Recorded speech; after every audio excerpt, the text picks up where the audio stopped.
रहा मीरा भाईंदर के बिल्डरों पर पुलिस स्टेशनों में कन्वेंस डीड को लेकर एफआईआर दर्ज करवाने का सिलसिला ये लगातार जारी है। मीरा भाईंदर से लेकर मुंबई भर में मोफा एक्ट और कन्वेंस डीड को लेकर काफ़ी चर्चा है। हमने जानने की कोशिश की कि एफआईआर के बाद ऐसा क्या हो जिससे बिल्डर डीड बना के दे। हमने जाना एक्टिविस्ट प्रमोद दुबे से। आइए बात करते हैं। बिल्डर का नाम क्या है और कौन सी सोसाइटी है आपकी? देखिए, मैं जिस सोसाइटी में रहता हूँ उसका नाम है Shri Sai Dwarka cooperative housing society ji. ये नौगर रोड पर ही है जी। और जो बिल्डर हैं श्री मधु शर्मा और डी यादव, इनके खिलाफ मैंने मोफा एक्ट में पिछले महीने की 22 सितंबर को मैंने एक एप्लीकेशन दिया था मोफा एक्ट में इनके खिलाफ एफआईआर करने के लिए। इन्होंने अभी तक 20 साल हो गए लेकिन अभी तक इन्होंने कन्विंस करके नहीं दिया हुआ है। यानी बिल्डिंग की जो ज़मीन है वो सोसाइटी के नाम पे आज तक नहीं हुई है, जबकि रूल ये कहता है कि जैसे ही सोसाइटी रजिस्ट्रेशन होता है, सोसाइटी रजिस्ट्रेशन के ठीक 4 महीने के अंदर बिल्डर को कंपलसरी है, ये बंधन कारक है कि 4 महीने के अंदर बिल्डिंग की ज़मीन को सोसाइटी के नाम पे ट्रांसफ़र करके देना और 7/12 में सोसाइटी का नाम आना चाहिए। कितने साल हो गए सोसाइटी बन के? 20 साल हो गए। 20 साल हो गए। तो अब आपने कंप्लेन, आपको मकान लेके फ्लैट लेके कितने साल हुए? मैं 2006 में मैं इस सोसाइटी में रहने आया था। अच्छा। और फिर जब मोफा एक्ट के बारे में हमें पता चला तो फिर मैंने सोसाइटी में भी इंक्वायरी किया कि भाई हमारे सोसाइटी का कन्विंस हुआ है या नहीं हुआ है, क्योंकि देखिए हम फ्लैट में रहते हैं। जब तक कन्विंस नहीं होता है तो ये मान के चलिए कि हम सिर्फ फ्लैट के मालिक हैं। ज़मीन का मालिक आज भी बिल्डर है या लैंडलॉर्ड है, हम सिर्फ फ्लैट के मालिक हैं। जिस दिन बिल्डिंग गिर गई या बिल्डिंग धोखादायक हो गई तो बीएमसी तो आके खाली करा देगी, भैया धोखादायक है बिल्डिंग खाली करो। जिस दिन और बिल्डिंग आके तोड़ देगी। जिस दिन बिल्डिंग तोड़ दिया बीएमसी ने, हमारा जो फ्लैट है हम रास्ते पे आ जाएंगे। इसलिए कन्विंस कराना बहुत ज़रूरी है। बिल्डिंग की ज़मीन को सोसाइटी के नाम पे अगर होगा तो फ्यूचर में जब भी हमें रीडेवलपमेंट करना है या बिल्डिंग जूनी हो गई हमें नया बनाना है तो हम आसानी से अपनी मर्जी से बना सकते हैं। तो ये जब आपने कंप्लेन दी और आज एफआईआर दर्ज हुई है, इन दोनों के बीच के टाइम में बिल्डर तक कोई मैसेज गया है कि आपके खिलाफ ऐसी शिकायत हुई है पुलिस स्टेशन में? गया है, मेरे पास अलग अलग सोर्सेज से मेरे पास भी फ़ोन आए हुए हैं और मतलब उन्होंने भी यही कहा कि बिल्डर रेडी है, तैयार है। लेकिन भाई तैयार है इसका अभी तक तुम कहाँ सोए? हाँ। आज जब मैं एफआईआर किया तब आप मुझे बोल रहे हो कि हम कन्विंस देने को तैयार हैं। तो ऐसा नहीं होता है आप, लेकिन कोई भरोसा नहीं है। कह तो रहा है मैं करके दूंगा, लेकिन मुझे भरोसा नहीं है।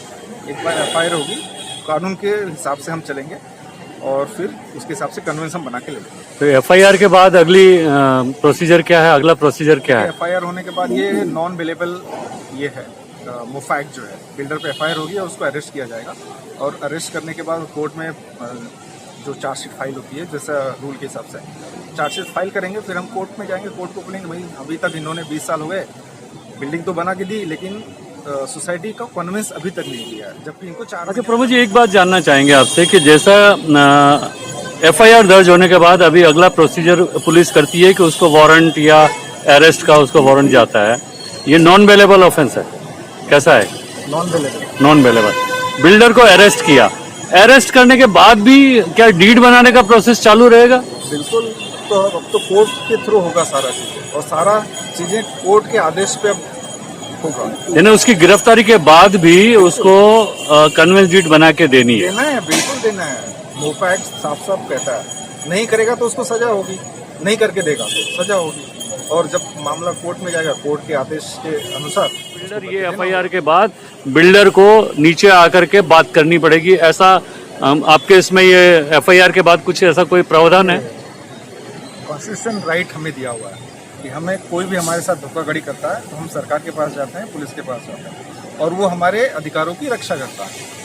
तो हम पुलिस के पास आए हैं, अब पुलिस का काम है हमारे अधिकारों की रक्षा। आखिरी सवाल आपसे, लोगों को जो सोसाइटी में रहते हैं जिन्होंने फ्लैट खरीदा बिल्डर से, कई उनको एप्लीकेशंस दी जाती है, बिल्डर कभी भी सुनता नहीं है।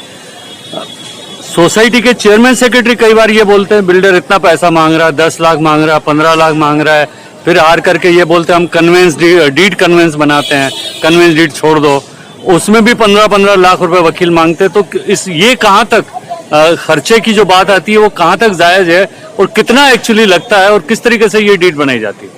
देखिए पहले तो ये बहुत सारा भ्रम फैलाया गया है जो दलालों के बीच में, जो पैसे कमाने के चक्कर में। डीम कन्वेंस का कोई मतलब ही नहीं होता है। जब कन्वेंस डीड, जब बिल्डर पे बंधन कारक है तो हम डीम कन्वेंस के लिए क्यों जाए? पहला चीज तो ये, कन्वेंस डीड हमें मिल सकता है तो हम डीम कन्वेंस का प्रोसेस क्यों करें? दूसरा, ये बहुत सारा सवाल लोग पूछते हैं कि जब डीम कन्वेंस करने जाते हैं तो वहाँ से बोला जाता है कि आप स्टेट इन्वेस्टमेंट कंपनी का एनओसी लेके आइए, बिल्डर से इतना पैसा मांग रहा है या वकील इतना पैसा मांग रहा है, पर फ्लैट 10,000 15,000 रुपया लेते हैं, ऐसे चेयरमैन सेक्रेटरी लोग लेते हैं सोसाइटी से। ये सब बकवास, जो एजेंट होते हैं सिर्फ पैसे कमाने के चक्कर में, जबकि होता कुछ नहीं है। स्टेट इन्वेस्टमेंट कंपनी के जाने की कोई ज़रूरत नहीं है। आपके पास कन्वेंस डीड का बहुत अच्छा उदाहरण है मोफा है, और इसमें कोई खर्च नहीं लगता। आप सीधा बिल्डर ने आपको ये कन्वेंस डीड नहीं बना के दिया, आप पुलिस में आइए, मोफा एक्ट के तहत 13 के तहत आप FIR कीजिए और आप न्यायालय से न्याय मांगिए, सरकार से और पुलिस से और न्यायालय से, तो गवर्नमेंट आपको कन्वेंस डीड करके देगी बिना कोई खर्चे के। मतलब इसमें ज्यादा खर्चा ही नहीं है, ये जो मांग रहे हैं ये बिल्कुल गलत है। जितनी सब पैसे कमाने के लोग, इसमें पैसे कमाने के चक्कर में ये सब चीजें फैलाते हैं। धंधा बना रखा है। बना रखा हुआ है। डीम कन्वेंस हम करके देंगे, हमें इतना पैसा। आरटीआई एक्टिविस्ट और आम आदमी पार्टी कार्यकर्ताओं द्वारा लगातार बिल्डरों पर FIR दर्ज करवाने का जो ये सिलसिला है, उस पर पूछने पर उन्होंने बताया कि हम सिर्फ बातें नहीं करते, हम करके दिखा रहे हैं और लोगों को जागरूक करने की कोशिश कर रहे हैं कि अपने हकों के बारे में जानिए। और जो मोफा एक्ट है उसके अंतर्गत ये बिल्डिंग का कन्वेंस आप बनवा के लीजिए।